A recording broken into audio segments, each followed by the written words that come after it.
Oke, bismillahirrahmanirrahim. Assalamualaikum warahmatullahi wabarakatuh. Waalaikumsalam warahmatullahi wabarakatuh. Jadi, teman-teman, untuk kali ini kita akan rapat terkait proposal peluncuran produk terbaru kita, yaitu produk mie sehat ya. Ini untuk tugas proyek bisnis komunikasi, yang mana kita menulis sebuah proposal produk perusahaan kita yaitu mie sehat. Nah, oke, rapat kali ini kita ada 5, ada saya sendiri, ada Nur Aida, ada Rini Firmansyah, ada Rahmanita, dan ada Yesiana Siregar. Nah, untuk mie sehat ini, kita menginisiasi mie sehat itu karena dilatar belakangi oleh generasi saat ini, terutama Gen Z itu mereka sudah mulai aware dengan gaya hidup sehatnya mereka, yang mana tidak lupa juga mereka dengan pola hidup sehatnya juga mereka ingin hidup praktis gitu, yang mana ketika mereka ingin memakan sesuatu seperti mie instan gitu ya. Nah, mereka memilih mie instan karena praktis dan simple. Jadi mie sehat ini lahir dari gaya hidup masyarakat modern yang saya tadi sebutkan, yang kini semakin sadar pentingnya makanan bergizi dan praktis.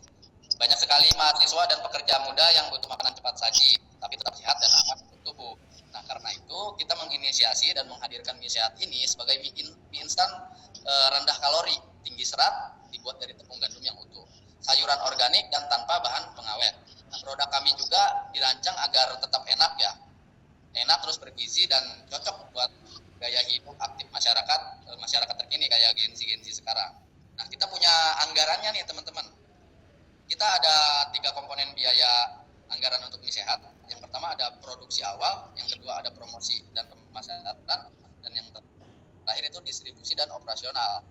Yang mana ketiga komponen biaya ini sudah kita susun anggarannya dengan estimasi biaya produksi awalnya itu 40 juta, promosinya 20 juta, dan distribusi dan operasionalnya itu 15 juta. Jadi kita menganggarkan untuk pembuatan mie sehat ini sebesar 75 juta, yang mana ini masih rencana ya teman-teman. Nah, untuk selanjutnya ini bahan bakunya ya, bahan baku sama kelebihan dan kekurangan mie sehat ini mungkin nanti teman-teman bisa dibaca. Dan riset pasar produk mie sehat kita ini kita melakukan survei online ke 50 responden mahasiswa dan karyawan swasta dengan usia 18 sampai 30 tahun di wilayah Karawang. Nah, hasil temuan kita ini 90% responden mengkonsumsi mie instan minimal 2 kali seminggu. Artinya mereka mengkonsumsi mie instan ya, bahkan lebih dari 2 kali selama seminggu. Nah, terus 80%-nya tertarik coba mie instan sehat, artinya mereka tertarik nih bila mana ada sebuah perusahaan yang meluncurkan mie sehat gitu, atau mie instan yang sehat, yang mana tadi produk itu tinggi kalori ya, mana tadi. Nah, ini dan sayuran organik dan tanpa bahan pengawet. Kan mie instan di mie instan lain itu biasanya ada pengawetnya gitu kan. Nah, kita mencoba menginisiasi mie sehat tanpa pengawet kayak gitu. Dan 85% bersedia membayar harga lebih tinggi jika kualitas dan manfaatnya baik. Artinya mereka dengan kesadaran kesehatan pada saat ini, mereka itu bersedia membayar lebih gitu dari mie instan biasa, karena kualitas mie yang kita tawarkan ini atau mie sehat itu nilai gizinya itu cukup tinggi. Nah, faktor utama pembelian itu mungkin yang kita analisis ada faktor rasa itu 40%, kandungan gizi 30%, dan harga 25%. Artinya mereka lebih memilih rasa-rasa yang bervariatif mungkin ya.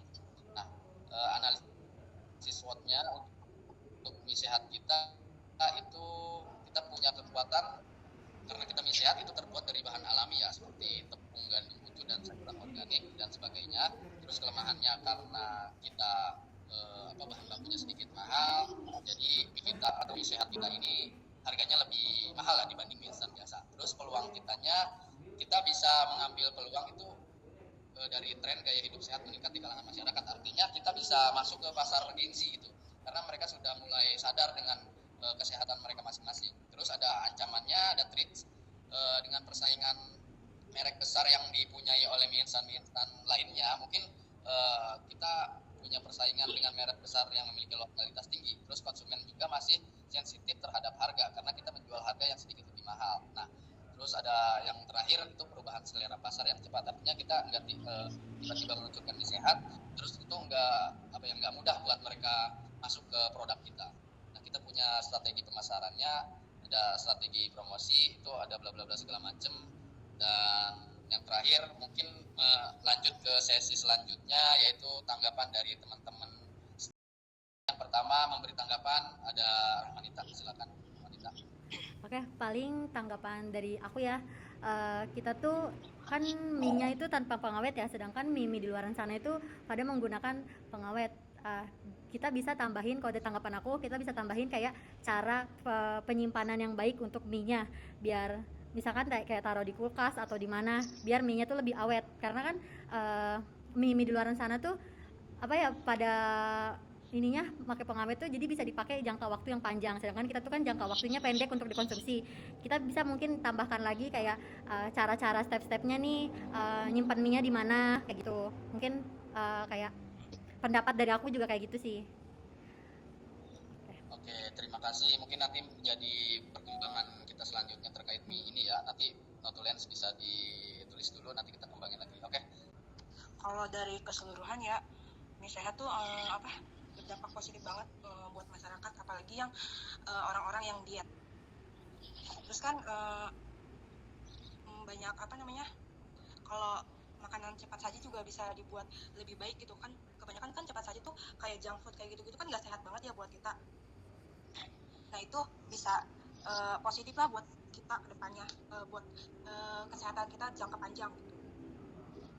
Terus ini kan produk mie sehat ya, kita bakalan mie sehat kan biasanya mie goreng ya, mie goreng bakal ada variatif yang variasi lain nggak bang, kayak gitu, kayak mie rebus atau apanya. Oke, mungkin itu nanti jadi pertimbangan kita selanjutnya ya. Dan terkait rasa yang variatif atau mie goreng atau mie rebus itu nanti masih kita proses development. Dan ada tanggapan lainnya nggak, Aida? Kalau udah sih paling gitu doang. Oh, oke. Ya, terima kasih Aida. Mungkin selanjutnya Yesiana. Aman Yesiana? Oke, Yesiana nggak aman. Langsung kita ke Notulensi akan memberikan sebuah kesimpulan yang akan kita develop selanjutnya terkait proposal ini dan terkait mie sehat. Saya persilakan kepada Notulensi kita, Dini, silakan. Terima kasih Bang Erik untuk pemaparan Notulensi pada malam hari ini. Mengulas dari awal untuk dari mie sehat ini, produk yang akan ditargetkannya itu Gen Z ya teman-teman. Hidup yang sehat ini menjadikan kalangan masyarakat modern, terutama di kota-kota besar. Kemudian riset pasar yang telah dilakukan itu ada 90 responden mengonsumsi mie sehat minimal 2 kali seminggu. Jelas pasarnya itu jelas banget kalau mie sehat ini. Lalu 80% menyatakan tertarik mencoba mie sehat. Kemudian selanjutnya 85% bersedia membayar harga lebih tinggi jika kualitas dan manfaatnya baik. Sangat jelas ya teman-teman. Masuk ke analisis SWOT. Di strength-nya, mie sehat ini terbuat dari bahan alami, tepung gandum, utuh, sayuran organik tanpa pengawet. Kandungannya tinggi dan remah lemak, inovasi baru di pasar mie instan. Lanjut di weakness, harga lebih tinggi dibanding mie instan biasa. Proses produksi lebih rumit, daya tahan produk lebih pendek tanpa bahan pengawet. Kemudian di peluang, tren gaya hidup sehat yang semakin meningkat, kesadaran konsumen terhadap makanan alami, potensi kerjasama dengan komunitas kesehatan dan diferensial. Ancamannya, persaingan dengan merek mie instan terbesar yang memiliki loyalitas tinggi, konsumen makin sensitif terhadap harga. Perubahan selera pasar yang cepat.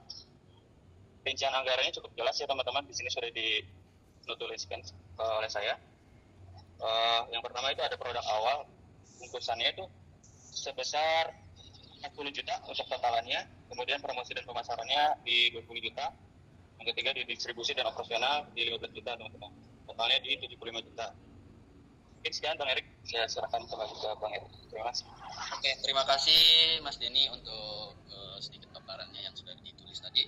Mungkin terkait perkembangan selanjutnya nanti kita kembangin lagi dalam buatan mie sehat. Oke? Berarti, ya, yes. Berarti meskipun meskipun itu mie sehat, tidak disarankan untuk dikonsumsi setiap hari ya. Ya, betul. Itu akan jadi pertimbangan kita selanjutnya juga. Jesse, udah masuk lagi? Bentar, layarnya belum ini. Gimana, ada tanggapan Yesiana? Ya udah, mungkin tanggapan Yesi nanti kita keep dulu dan jadi perkembangan kita selanjutnya. Dan mungkin untuk rapat kali ini kita tutup dulu ya. Terima kasih buat teman-teman atas partisipasi di rapat kali ini. Terima kasih semuanya. Saya tutup. Wassalamualaikum warahmatullahi wabarakatuh. Waalaikumsalam warahmatullahi wabarakatuh.